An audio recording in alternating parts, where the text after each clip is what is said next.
Hello,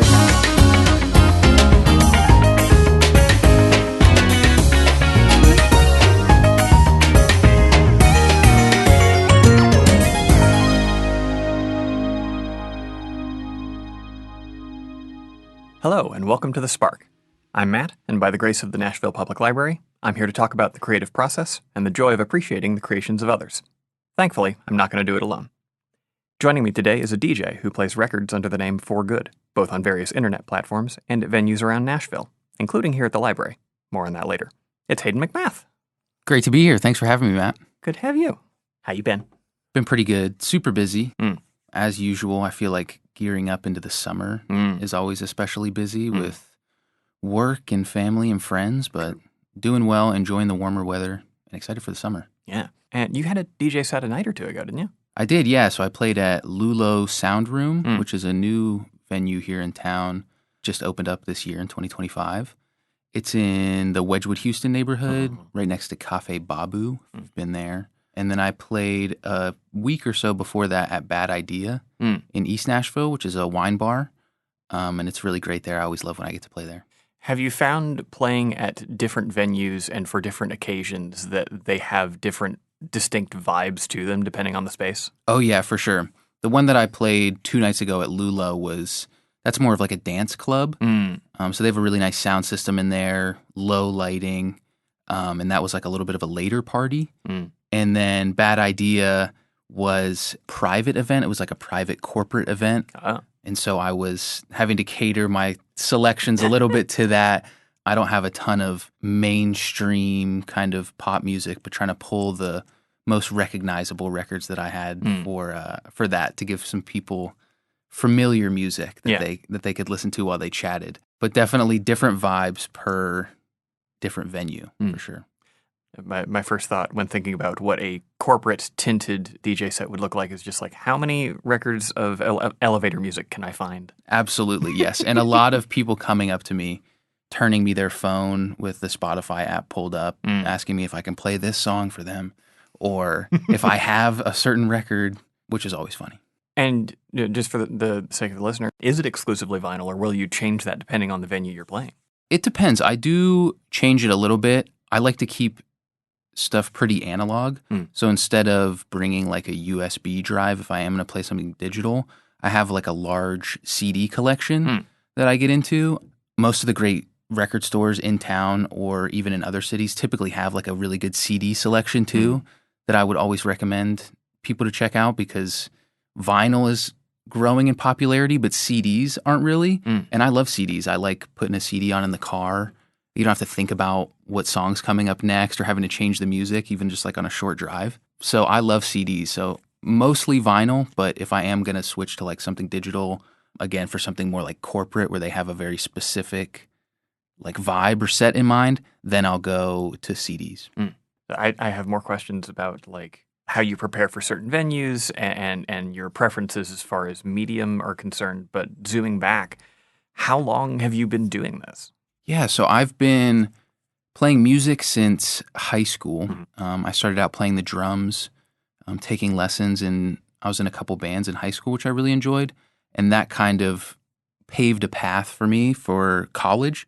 That was part of the reason that I went to Belmont, was because of the music program. And so when I came to Belmont, I was still playing the drums a lot, but being around a lot of different musicians, I was being introduced to new instruments, learning how to play new instruments, and then also learning kind of songwriting and production as well through several people that I met. And through the producing side of things, I started getting into sampling records, kind of taking drum loops or different melodic parts from records and putting those together to make music. And then stemming from that, I had one turntable and a nice little stack or collection of records, and some of the records went really well together. I would play them one after another, and I thought that they blended really nice together. So I thought maybe if I just get a second turntable, I can mix these together. And that was probably late 2019. So it was really right going into the pandemic, which worked out well too, because I had a lot of time on my hands to practice and to go to record stores and dig for records. So I would say, yeah, I'd been DJing for 5 or 6 years, but been playing music for more like 7, 8, 9. So I'm a complete pleb when it comes to things of this nature. Is there something about vinyl as a medium that lends itself towards sampling over like CDs or cassettes? I would say that the first thing that people would probably say, or that I would say, is like the sound quality. So if you listen to a lot of like old hip hop music, or even hip hop music now that the producer is sampling, that like vinyl crackle that's in the background, people now will even like add in vinyl crackle. Like you can download vinyl crackle samples to add over something to make it seem like it's a part of a record. So I feel like that aspect of it, like having an old drum loop that still has that texture, that like real authentic sound to it. The other thing I would say is that it's typically more rare. Sometimes music was only put out on vinyl. Maybe it was one record. And so I think there's like a rarity aspect to it where you can't just go on YouTube and look up this drum loop. This is like a specific loop that you wouldn't be able to hear unless you had this record. Does that become like a prestige thing if you're able to sample something that like no one's ever been familiar with before? Definitely, yeah. There's a lot of ego in the vinyl world, and it's a very slippery slope. I feel like the amount of money and the investment that you can get into with collecting records can happen really, really quickly and can snowball. Obviously, I feel like the people would understand that the normal price of a record is like $20, maybe $30 for like a new record, but a lot of rare records will go for several hundred, thousands of dollars, and there's always somebody with a better or newer or cooler record than you. You're always wanting something, so there's definitely kind of an ego to having certain records or certain samples that maybe are harder to find. The analog that immediately sprung to mind in terms of like yet another sort of collector mindset that I'm not a part of is like sneaker culture to some degree. But then my immediate next thought was, it seems like with vinyl culture, there's a lot more use of the object than like trying to keep sneakers pristine or something of that nature. Or is that dependent on why you're collecting, whether you're trying to keep like putting it away on a vinyl rack forever, or if you're spinning it and taking good care of it? Yeah. That's a good question. I think the sneaker comparison is a good comparison, because I know people that collect sneakers and are like, I wear my sneakers all the time. You know, people that collect records that are like, I play my records all the time. That's how I am. I'm not interested in getting something and preserving the condition of it to then later resell it to somebody else. I'm buying it because it's an album that I enjoy, music that I like, and something that I want to hold on to and hopefully like pass down to somebody one day. But with that said, there's also people that collect records for that sole purpose of reselling them. I feel like in the same way that there's people that buy sneakers and they don't even wear them, but there definitely is a little bit of that, people that buy records and don't listen to them and will just try and preserve them to keep the resale value, which I think kind of, it's like removes the whole point of it. It's music that's meant to be listened to. It makes me think of like artwork, like famous artwork that should be seen, that should be in a public gallery for people to go view, but it's in somebody's private collection because they were able to afford it, but it doesn't even get looked at or seen. So that's not something that I do or appreciate when people just buy records to resell them or to not listen to them. Yeah. And I imagine there is probably a third category, right? When we talk about vinyl specifically as being a medium that, particularly because of when vinyl was coming up as the main mode of listening to music, there are so many things that are only on vinyl, maybe 100, 1,000 pressings of them total. I imagine there's a middle category of person who is maybe a preservationist who will like, I've never heard of this. I'm going to play it once, put it on archive.org, and then make sure it stays in shape. For sure. There's a lot of like old 45s, you know, singles, especially from like the blues and country and soul eras, like 50s and 60s, where it was just one single, you know, it was a artist that got signed for a radio single, and that was the only song that they put out. So there's definitely like some preservation for that. There's also a lot, especially now, of represses. So like if an album, I'm trying to think of a good example, but if an album came out, say 30 or 40 years ago and was really limited in its pressing, but has since gotten a lot of popularity, there will be record labels that'll repress those albums, which is kind of a controversial topic. The people that have the original copies get really upset because their price goes down a lot. But then people like me, or maybe, you know, another DJ or somebody that's just looking for the album to be able to play out, it really benefits us because we can get the album now for $30 instead of having to spend $600 or $700 on something super rare. Collector markets are so fascinating in how like similar they can be across drastically different types of things to collect. For sure. I follow a bit of Magic the Gathering, and this same thing happens where if there's a super powerful card that hasn't been printed in 10, 15 years, there are the two kinds of people. There are the people who want reprints because it's a powerful card that people want to play with and have fun with. So if it gets reprinted in a new form, in a new set, there are the people who are very excited about that because that has made it more accessible. And then there are the people who are playing the Magic stock market. For sure. Who oh, that tanked it. Yeah. Or like several months ago when some very powerful cards got straight up banned from play, those cards are now functionally worthless, where they were very expensive before. Yeah. And that makes sense, and I get it. And if I had the original copy of something, maybe I would be a little bit more pressed about it. But like at the end of the day, it's a game. Like it's meant to be played. At the end of the day, it's music that's meant to be listened to. So I think that, as much as I want people to have their original copies and stuff to remain like exclusive, I think exclusivity is a cool thing. I think, you shouldn't just have access to everything. You should have to hunt for certain things. You should have to dig for certain things and find things. You shouldn't just be able to go online and buy everything. It's all still like meant to be enjoyed and meant to be listened to. And we shouldn't like keep that from other people, especially financially. True. That feels like a burden that people shouldn't have to have when it comes to accessing like something like music.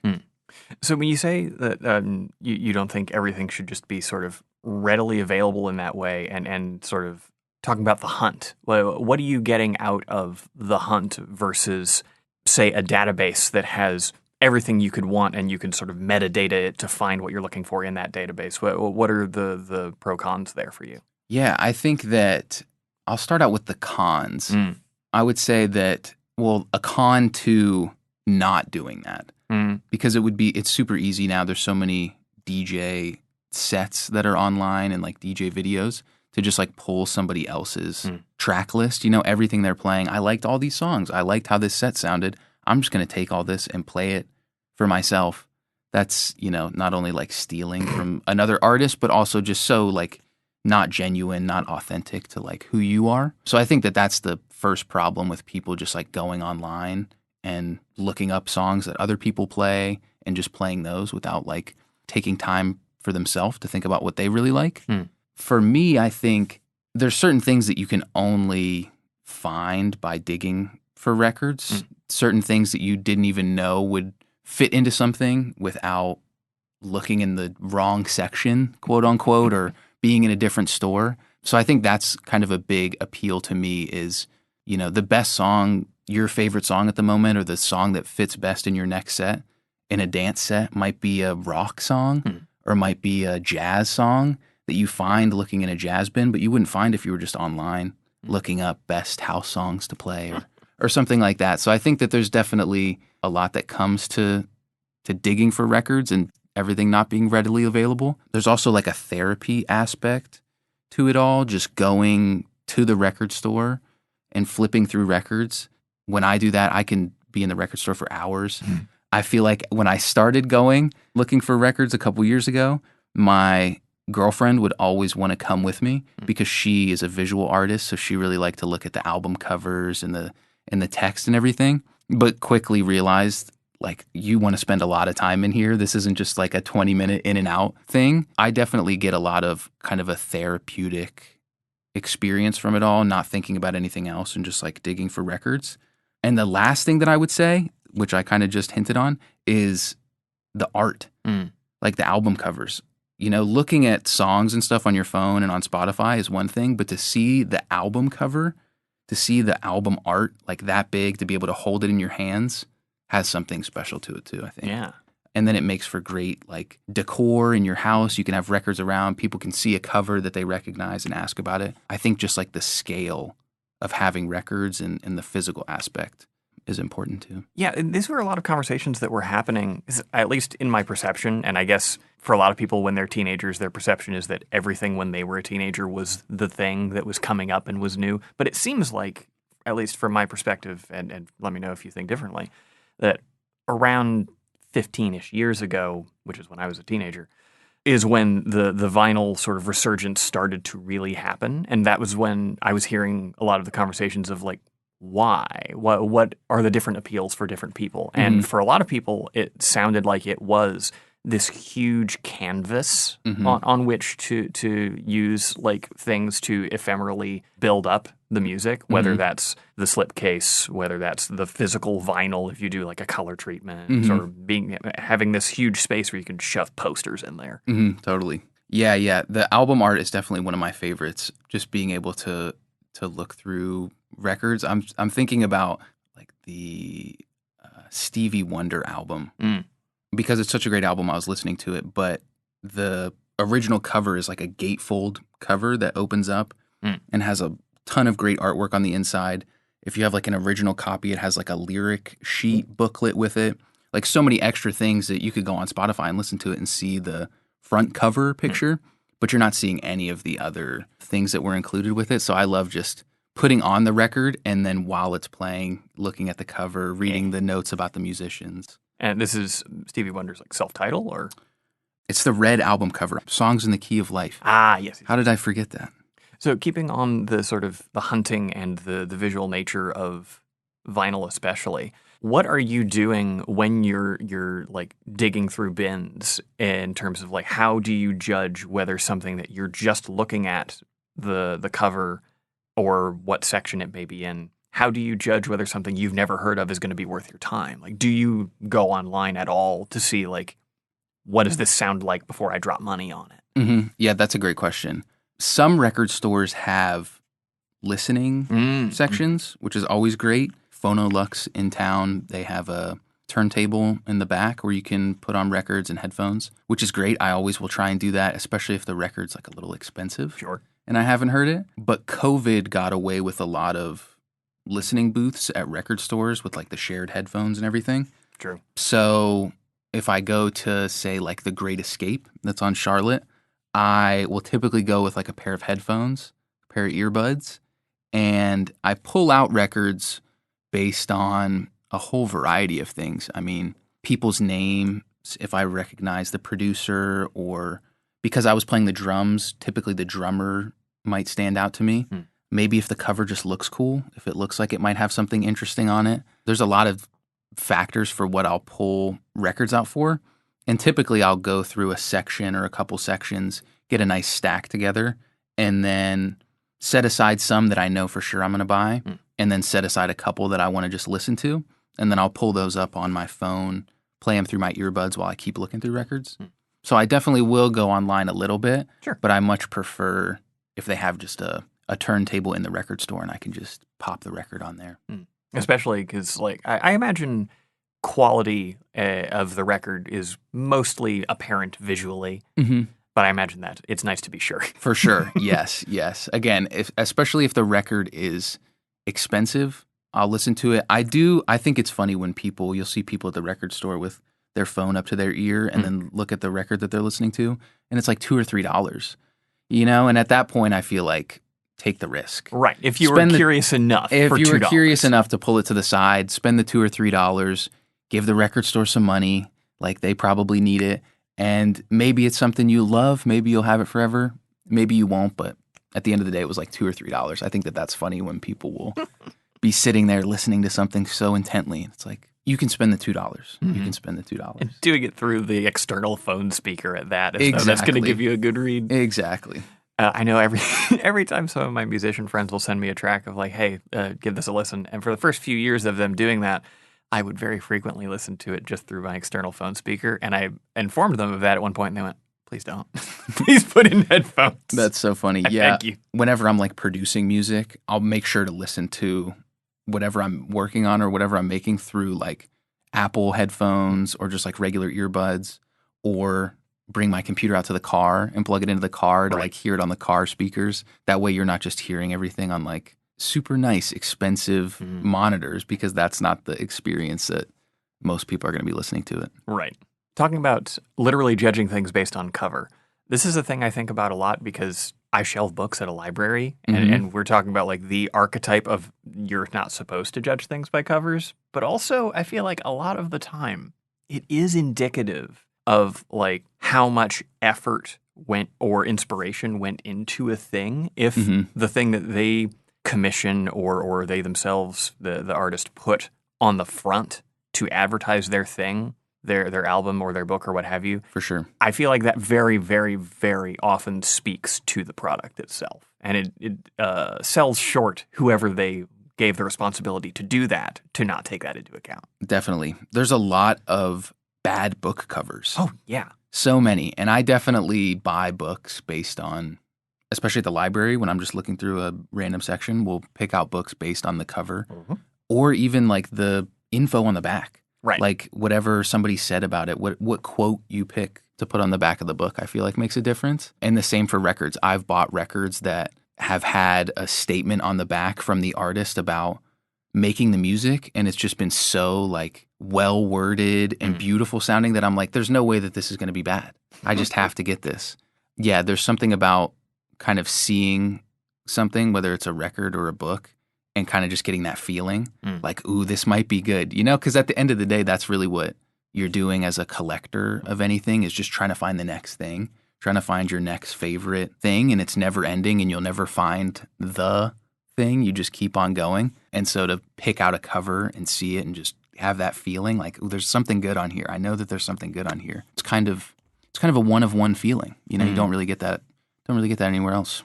Before we get too far away from vinyl and digging and whatnot, what are some best practices to keep vinyl in good shape, especially if it's something that you're playing? And do those best practices change depending on if it's something from the 70s or 80s versus things that are being pressed today? Yeah, that's a good question. I would say there's a lot of people that talk about really specific details about certain things. And again, it's something you can dive into the rabbit hole of and spend a lot of money on. Poly sleeves and making sure you have the right outer sleeve for the record. I'm more interested in the quality of the vinyl record itself, less the cover. I want the cover to be legible, but there's a lot of people that are very particular about corners that are dented or if the top seam is split, which doesn't bother me as much. So for my records, I really just clean them, especially after I get them. I make sure to use a brush on them. It's also really important to have a high quality needle and a needle that isn't too low. So if like the needle gets too low, it might rub against the cartridge, which can cause some scratching on the record. And then I would also say that like transportation is the other big part of keeping your records safe, whether that's like moving, if you move houses, or playing your records out, playing them out at a gig. I didn't have a nice bag for a while, and I was using crates at the beginning just to bring records places, and I damaged a lot of records doing that, stuff just falling out or records kind of slipping out of the sleeve and just hitting the side of the crate. So I would say, especially if you're getting serious about playing or even just having records, even if you're not playing them out all the time, you still might bring them over to a friend's house or to somebody else's place. I would invest in a high quality record bag to bring those around instead of just a tote bag or something. Yeah. And those all seem like they'd be relevant to like older or newer records. Yeah, I would say so. With older records, you might have some more damage to them, or a lot of the times there will be like a lot of dust kind of like embedded into the grooves. So you really have to get in there to like clean that out, where that isn't as much a problem with newer records. But it's definitely important to keep your records clean. I like to just give them like a wipe down before I play one. And the needle, I would say, is the other really important part of keeping your records clean. Nice. So whether vinyl or CD or what have you, what is a recent find that has excited you? Whether it excited you when you found it or when you listened to it, you went, oh, this was some gold. That's a great question. So like I was saying earlier, there are a couple labels now, like record labels that will do represses of music, but some of them specialize in like very, very niche, very small artists that literally had, like I said, like one single or maybe one album, but that was all the press that they got. And there's a label called Star Creature. Mm. They're a label based out of Chicago, and they do a lot of these represses of old songs. And so a couple weeks ago, I put an order in online for a couple of singles, a couple of 7-inch singles that they had put out by a couple artists that were, they don't make music anymore. They're older now, and they had put out a couple singles when they were younger. And so I got this one that was called the one song on the one side is called Dance, and the song on the other side is called Let Yourself Go, from the artist Jimmy Green. And it says here on their website, hot two-sider from Alton, Illinois' Shoestring label gets the Star Creature reissue treatment back on 45 for the first time. How would you genreify that? It's kind of disco-y, but it's a little more down-tempo, I would say. It's in like the 110 to like 120 BPM range. Instead of normal disco, it's like 120 up. But really, really good, like soulful kind of disco.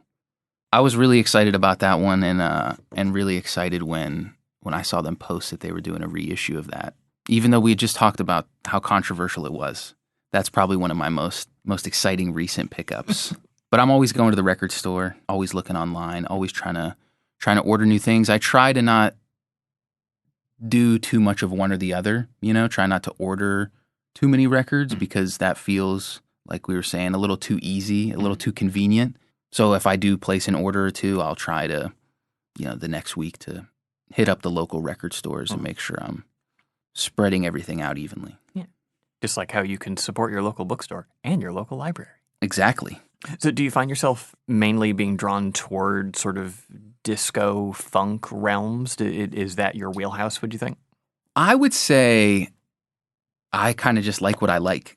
And I really am open to anything that somebody has to show me. I have a lot of jazz records, and I play a lot of jazz records in my sets. Even in like a dance or club set, I can find a way to put in a jazz record. I play a lot of house music as well, a lot of like deep house music from cities like Chicago or Detroit or Atlanta with a bunch of different artists. And then I also play a lot of soul music as well. People really resonate with soul music like Marvin Gaye or Leroy Hudson. So I kind of have a wide breadth of things. Like you were saying, the venues kind of dictate what music you play. And so I like to have music that can kind of touch every vibe that might be out there that I might need to cater to, whether that's a cocktail hour event or a late night event or a morning at a coffee shop. Being able to have a collection that I can pull from to play any of those gigs. So when you're going to play a gig, how much do you typically know in advance what your set list is going to be versus like putting things in on the fly based on vibe or just like momentary inspiration? Yeah, that's a great question. And I feel like something that differs between each person, how much they prepare and what they like to bring. I like to prepare enough. I like to be very well prepared, but also leave a lot of my selection up to the event and what's going on, especially if it's somewhere that it's the first time that I've played there. If I've played there a couple times, I might have a more preconceived idea about what I'm going to play because I know what the vibe is like there a little bit, and I know what has resonated with people there and what hasn't. But if it's my first time playing somewhere, I typically just try and get the overall vibe of what the event is going to be, what kind of genres they're expecting, and then I'll spend anywhere from, a week to a month just pulling records from my collection, listening to stuff, finding songs that I think will fit well, but not putting anything in too particular of an order. Like I'm going to play this first and then after this is this. It's important to have a lot of records and a lot of records that go with each other. So not just 2 records that blend together, but maybe 5 records that can all kind of be interchanged and all kind of go with each other. So that was a long-winded answer to say I prepare, but also I like to leave a lot of the selection up to kind of an in-the-moment decision, and typically will bring twice as many records as I need to play. That way I have the options. I feel like cooking is a metaphor a lot of people use for a lot of creative pursuits, but I think it sounds like most apt for this kind of situation where you are doing things live. Like you're making decisions in the moment in the same way that like when you're cooking, you have to decide right now if you're going to on the fly add some new spices in there. Mm-hmm. Because it's cooking right now. That's a great analogy. I haven't heard that, but it totally is. And if you don't do that in the moment while you're cooking, it might end up having a effect, later on. Like the timing of cooking is so important. Mm-hmm. And I would say the same goes with DJing. The timing of everything is probably the most important aspect of it when you play certain songs, when you decide to slow it down or speed something up. And that you kind of can't prepare in advance. That has to be an in the moment decision. So I think it's definitely important to take your headphones off while you're playing, look around, see what's resonating with people, see what makes people tap their foot, see what makes people sit down or kind of leave the room, and then make your decisions from there. In terms of you're catering it to the room you're in and things of that nature, how does that differ from when you're making a set list or a set rather, that you're posting on YouTube or SoundCloud? Yeah, those are a lot of fun. I really enjoy making those because it's a much different creative process than playing a show. And typically with my mixes, it'll really be kind of trial and error. I'll kind of get an idea in my head of maybe 3, 4, or 5 songs that I like as kind of the beginning of what a mix might be. And when I have those, I'll typically just sit down, set up my camera, and hit record. Start out with those couple of songs that I like, and then try and impromptu in the moment pull other stuff that I like. Sometimes that's worked out great, and I've gotten an hour and a half of a one-take mix that I've uploaded. And then other times it'll be something that I kind of workshop over the next week or so, taking out different stuff, putting in new records. So it's a little bit more of a trial and error workshop process with the recorded mixes as opposed to like preparing for a live set. Yeah, I mean, it sounds like it's a similar muscle you're using, but you're able to use it differently. Mm-hmm. A few episodes ago now, I talked to a couple of the folks who do puppetry here at the library, and obviously they were doing a lot of recorded performances during lockdown, and they talked about a similar thing where like there's just a sort of different vibe when you're having to do a performance live and come what may versus if you're recording it, you can try and get the best of all worlds. For sure. Absolutely. Yeah. It's a luxury having that, being able to take different takes and whatnot, because then you'll go play somewhere and something won't be as smooth as you want, and you almost want to just like stop and go back and wish you could do it again. Yeah, that's interesting about the puppets and them having to do at-home performances. Yep. So we mentioned earlier that you have a background in playing music, specifically drums. Do you find that your music taste and selection like is informed a lot by drums and drummers? Absolutely. Yeah, for sure. Like I said, that's my knowledge of drummers is broader than my knowledge of any other specific instrument. So typically if I'm looking at a record, that's like the first musician I'll look to besides whoever wrote the song is probably the drummer, see if I recognize the name. And just rhythm in general, I would say. Percussion, anything that's very rhythmic is kind of what I'm drawn to. And I would also say that playing records is informed by my drumming. And drumming is it's such a physical instrument as opposed to so many other instruments that are very technical. And you get so locked in on tempo and on the groove. And the only other kind of musical experience that I've had that gives me a similar feeling to playing the drums is playing records. Beat matching 2 records, really listening to what each of the drums or each of the percussion is doing in each song. It's the only other time that I've felt that kind of immersed in what the drummer, what the percussionist is doing, that immersed in the groove. Yeah, it's the only time that I've had that same kind of feeling is playing the drums, getting really locked into something, and then mixing 2 records and getting really locked into like the groove and the tempo there. Yeah, and I feel like I was almost going to lead you there because it feels like to some degree a drummer and a DJ serve a similar purpose in a space in terms of acting as like backbone to everything else that's going on. Yeah, for sure. Definitely. You know, I'm not a big like, front of stage kind of guy. I've never been like, I want all the attention on me. So that was definitely a draw to playing the drums, is just being out of the way, being in the back, but also playing such a crucial roll to the song. You know, you could take the drums out of any song and put a new drum beat over it, and it will totally change how the song sounds. So there's a lot of like power with that.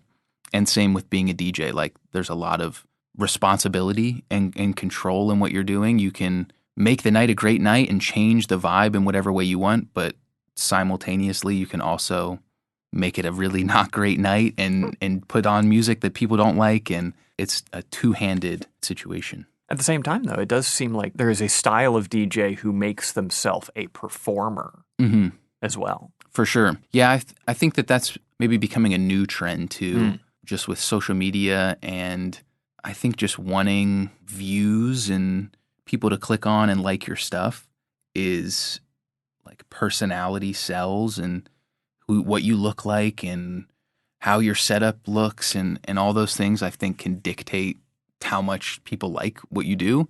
Unfortunately, I try to not focus too much on that, but there definitely is, especially in Nashville too, a lot of DJs that do it for the performance side of things, which I wouldn't hate on. I would say it definitely has a time and place, but it's certainly not the kind of DJing that I do. Yeah. I would wonder, I'd have to dig more into like the history of live music culture and DJing culture. I would wonder to some degree whether DJs as performer, as celebrity of a kind would have been more prominent maybe at the turning points of musical mediums where like you don't have to go to a show to hear music as much when it becomes cheaper or more accessible. So maybe those personalities became a necessary part of getting people to shows type thing. Yeah, that definitely makes sense. I think after parties definitely influence that too. People going to shows and then going to an after party where it's not a band and it's just a DJ playing, but maybe it's just as fun or more fun than the show. And I think people started to kind of catch on to that, and they were like, what if instead of the after party being the DJ, the party was the DJ, and then the after party we can have another DJ. So I think that definitely influenced that. But it is just particularly strange now, the DJ dynamic, seeing regular mainstream artists playing at like a festival or something, and it'll say in parentheses next to it, DJ set. I think that is just crazy. You know, they're not actually doing what they got famous doing. They're not playing with a band, but they're using their fame and their face to just make some money and play a DJ set. I understand if you don't want to make it a call-out post, but I don't strictly know who we're talking about. Who are we thinking of? There's a ton. You could go down the list. Paris Hilton is a DJ and is on a lot of things. But then there's a lot of artists. I'm trying to think of somebody in particular, but like it's not uncommon for somebody like just any really like popular artist, especially if they're on like a tour and like the band, it's expensive to keep a whole band on tour. Right. Like they'll just have Dua Lipa DJ set, you know, and she won't play with a band or whatever. And that's probably a bad name to throw out, but just certain things like that. I just think it's so strange. The popularity of DJing and the people who do it now is it's getting a little out of control, I would say. Everybody wants to be a DJ. Before we get away from performing, I want to call out the thing that I mentioned in the intro, which is that you're scheduled to do a vinyl event with the library. That's right, yeah. So the library has just recently started a program where you can actually get records from the library, which is so cool. Like we were talking about, a lot of the times you're listening to records at the record store because you don't know if you want to commit to it yet. You don't know if you want to spend the $20 on it. You don't have to. At the library, you can just come into the library. I was looking online. They have a great selection of music. Like a lot of stuff that you would expect, but also a lot of stuff that I didn't expect them to have. And to kind of announce that program, they're trying to do a event downtown. I think at the downtown library branch. We had initially said maybe sometime in July, but I think now it's looking like probably the first week of August. Okay. We'll have that vinyl library kind of like announcement event, which should be really exciting. I'll be playing some records from my collection, but mostly records from the library. Nice. And we'll add links to the description of this to the library events page and that event specifically as it sort of gets a specific date in the intervening weeks from when we record this. I've certainly heard about from people who've worked here longer than me.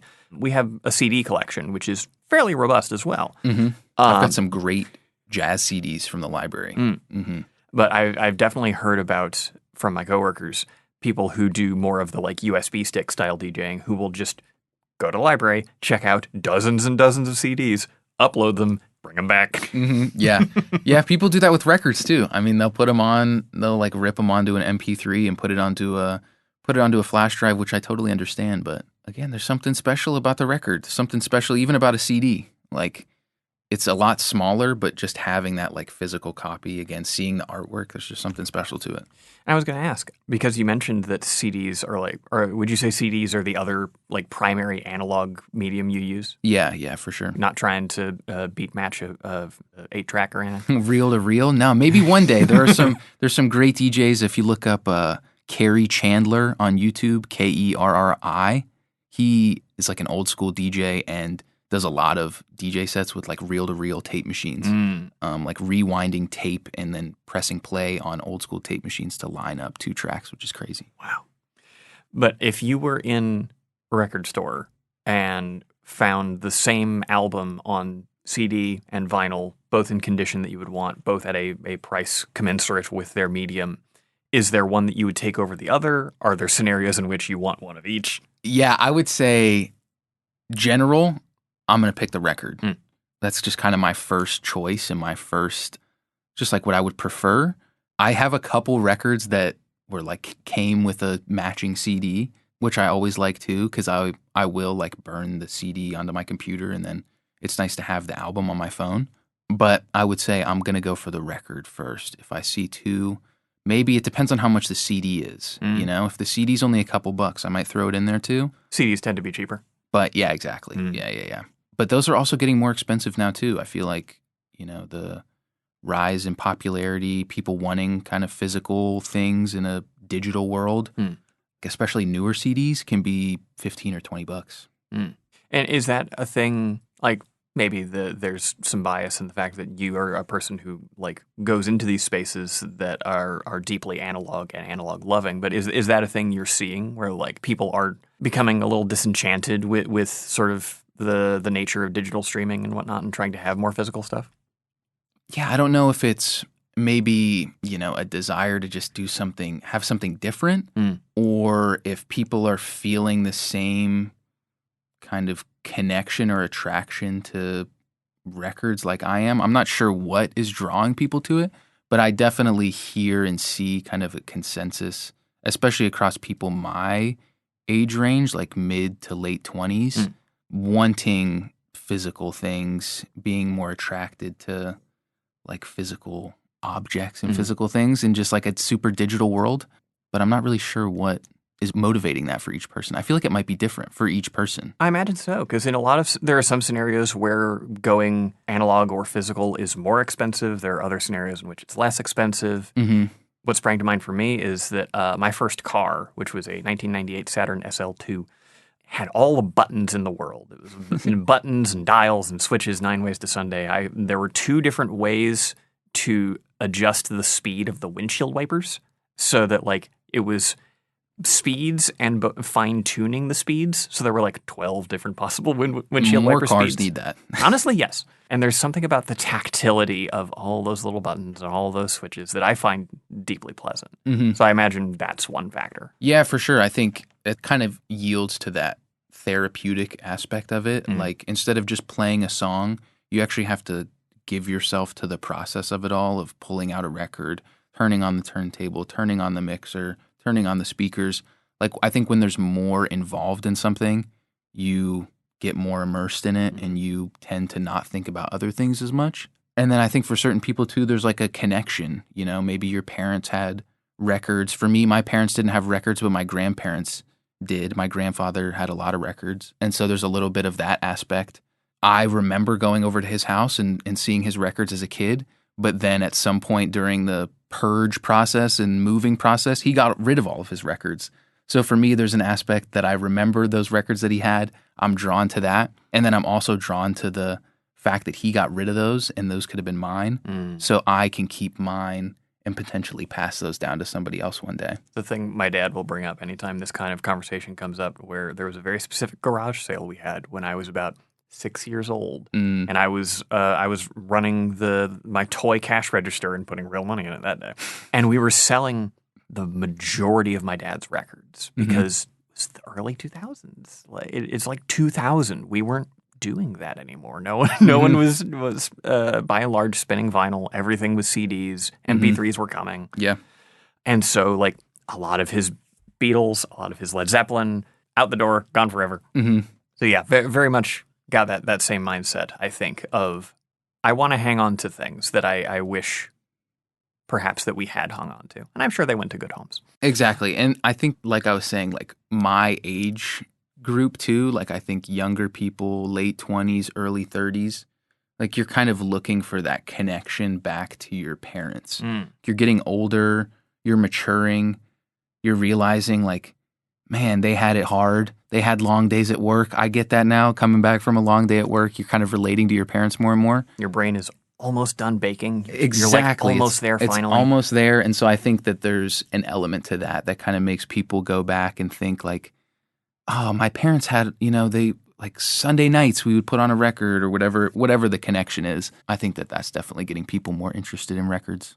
And talking about the intentionality of putting on a record, that's a thing I've actually heard people talk about a lot in terms of the ritual and how it's almost like making tea or things of that nature where like it becomes a deeper experience when there are steps that you have to intentionally take to do that thing that will like slow you down and, as you say, immerse you in the process.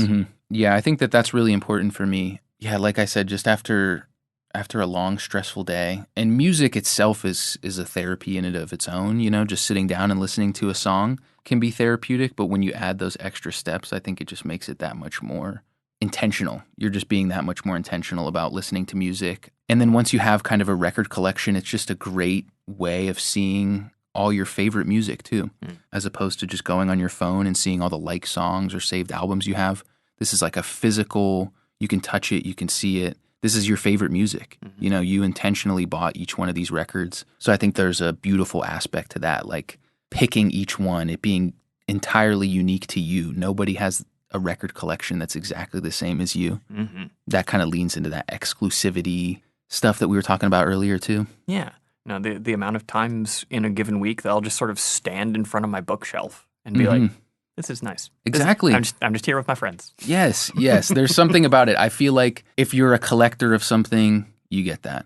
And if you're not a collector of something, my parents aren't big collectors. They're big movers. They like to move different places. And so being a big mover, you're not holding on to a lot of things. And so for them, they see some record purchases of mine and are like, why would you buy that? $50 for a record. Do you really need that? And I'll say yes. Like I will stand there and look at it and admire it and be like, I can't believe I have this. So I think it's kind of if you get it, you get it. If you collect things, you kind of appreciate that, like having your own collection, having something that's unique to you. Yeah. You travel a decent amount. How do you dive into bins at record stores when you travel? Is it like a bad idea because then you have to bring vinyl back on a plane? Everywhere I go, I'm always looking for the record store. Everywhere. I was just in Albuquerque, New Mexico, and was finding all the record stores I could find there. Really great record stores. Any place, a lot of like antique malls. If there aren't record stores that come up that are great, hit the antique malls, go to the thrift stores. They always have records there. But yes, any place I'm going, I'm stopping at the record store. I think about this one time where I had a flight to Philadelphia and then I was getting in a car. I was meeting somebody in Philadelphia and getting in a car and then driving somewhere else in Pennsylvania. And so I had like less than an hour in Philadelphia after I landed. And I landed, walked out of the airport, got an Uber to the closest record store and was at the record store for like 30 minutes until I had to get in the car and leave. So always going to record stores wherever I go. You just got to leave a little extra space in your suitcase, take out a shirt or two. Yeah, I think there are a lot of conversations happening because of the way that a lot of people discover music is having it presented to them by various services, and that's not their fault. That's the way that the services have been situated and how like accessible those services are. For sure. And as a result, a lot of people are, when they're dissatisfied by what they're offered that way, are wondering, like, how do I find music now? And I think, I assume you would agree that one of the ways would just be to, like, go to a space that treasures those things and see what speaks to you. 100%, yeah. I mean, it would be the same answer if somebody was like, what do I read? Right. You'd probably just tell them, go to the library. Like, go check out a bunch of stuff and see what you like. I think that's going to about do it for us, unless you have anything else. I don't think so. This was a great conversation. Thanks for having me. Yeah. We'll link your various links in the description of the episode. Yeah, please do. I definitely have a couple shows coming up, like we said, the library event. But any shows that I do have coming up, I will post on my social media, on my Instagram, on my website, so you can stay up to date with me there. Yeah. Thanks for coming. Sweet. Thanks for having me, Matt. Yeah. And thank you all for listening. As always, this podcast is brought to you because of the Nashville Public Library. So if you're listening out there, find your local library, get a library card, and use it, because the best way to support your local library is to let it support you with all the goods and services that they offer. I bet there's more than you think. Thank you very much.